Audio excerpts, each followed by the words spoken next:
Programang ito ay rated SPG, striktong patnubay at gabay ng magulang ang kailangan. Hindi na nga mapapalagpas pa ng mga Mondragon ang ginawang karumal-dumal ni Miguelito kay Rocky Boy.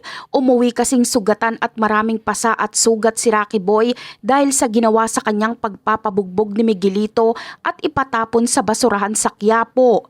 Pagdating ni Rocky Boy sa kanilang bahay ay galit na galit ang mag-asawang Divina at Brando nang makita nila ang halos hindi na makilalang muka ng anak nila. Kaya naman, labis nga ang galit ni Brando at sinabi niyang sumusobra na nga umano ang mga gerero sa ginagawa nilang paglapastangan sa mga Mondragon. Sa pagkakataong ito ay hindi na umano mapapalagpas ni Brando ang ginawa ni Miguelito kay Rocky Boy dahil halos patayin na ito sa bugbog. Kaya naman, ito na ang pagkakataon ng mga Mondragon para kalabanin ng mga gerero.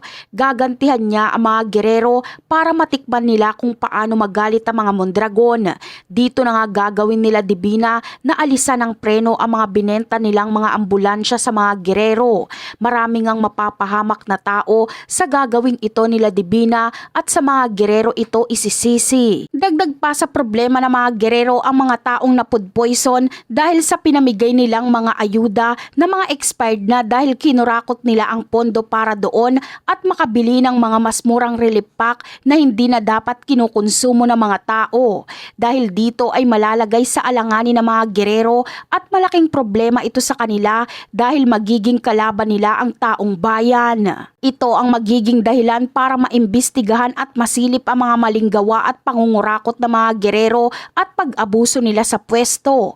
Hihina na ang impluensya ng mga gerero dahil mararamdaman ng mga kaalyado nilang babagsak na sila.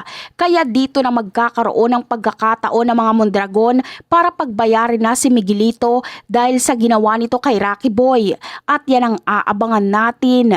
Bye!